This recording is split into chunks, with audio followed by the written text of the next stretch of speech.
So your question is about professionalism. Professionalism, I think, means expertise. Well, I do not know if there is a connection between professionalism and professor. Maybe it is a modification of the word professor, who is an expert in a topic, and professionalism has some kind of, at least, some kind of commonness with spellings. Well, anyway, let me bring to your attention the story of Amrita Lakshmi. Amrita Lakshmi is a 60-year-old woman. I know in South India there's a lady called Amrita Lakshmi, and I asked her, how many times have you made sambar? And she told me she has made sambar for over 5,000 times. I said, 5,000 times? Yes, in the last 5 decades she has made sambar for over 5,000 times. And I know Mr. Simon, and Mr. Simon is just a 26-year-old lad who has just come out of the industry of hotel management. He has just got a certification.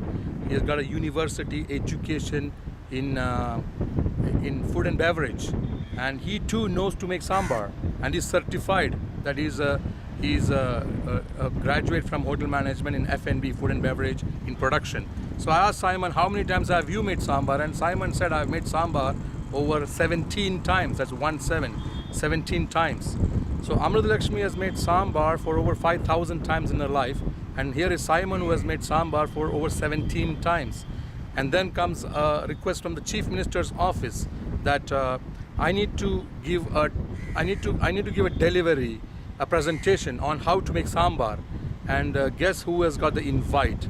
Not Amrita Lakshmi, but Simon, because Simon is certified, and Amrita Lakshmi, though she has made sambar for over 5,000 times, she is not certified.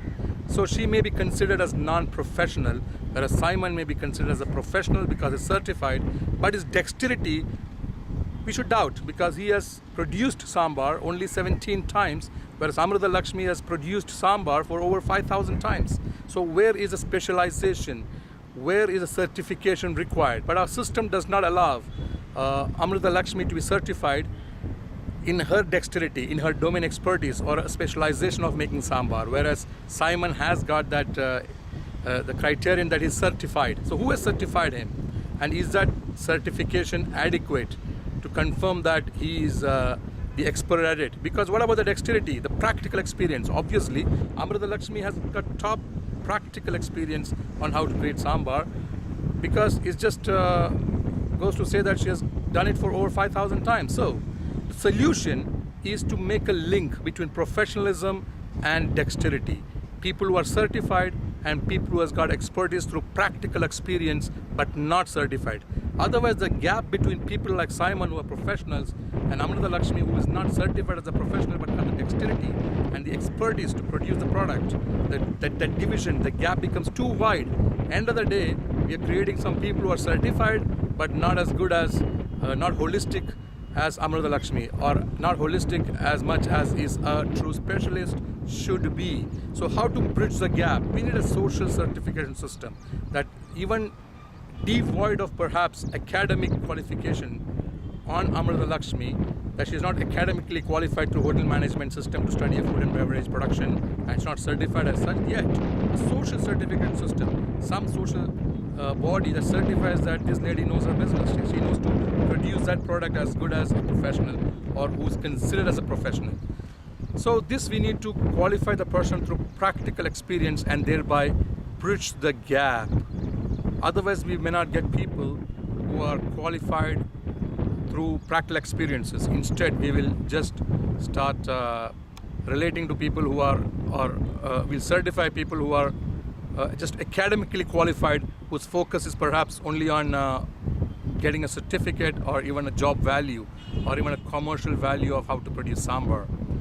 The same gap can be seen between bureaucrat and civilians.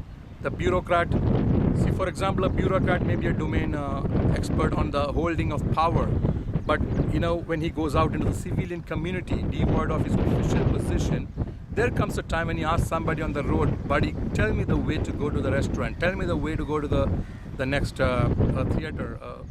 Well, somebody on the road is guiding him, and now that person who's guiding him is an expert on that, giving guidance on the roadside, but then he's not a bureaucrat. He does not ask, please put in a written application or a written request that you really want to go to the theater and not to the hospital.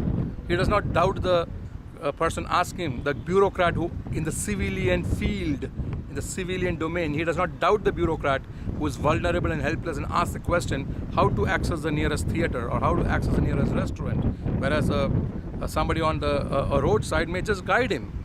Now that is humaneness, devoid of a bureaucratic sanction or a bureaucratic position or apportioning of or appropriating adequate power, because many bureaucrats does not know that they are very, very dependent on the civilian people for information. Many times a bureaucrat has experienced vulnerability in the civilian community but not cognized it.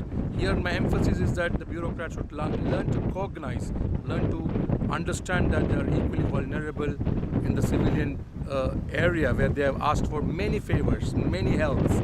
Whereas this gap, then they are on the seat of bureaucracy, they may feel that this gap need to increase, that there is a gap between the civilian community and the bureaucrat. So the course correction would be how a bureaucrat should relate, that they are very, very dependent part of the civil society. Many a time they have taken a lot of comforts, conveniences which are not measured, articulated or calculated.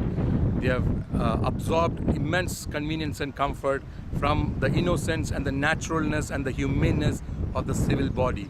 So this kind of closing gap between civilian community and the bureaucratic community, the people with dexterity and practical experience, as in Amrita Lakshmi, and the professionals, as in Simon, who are certified. When you bridge this gap, we have a humane society where professionalism and dexterity with practical experience and social certification, A, and B, where bureaucracy and them knowing that they're dependent on the civil society many a time for advice, for suggestions. When this gap is eliminated, then we have a total community to live in. So let's learn to bridge the gap.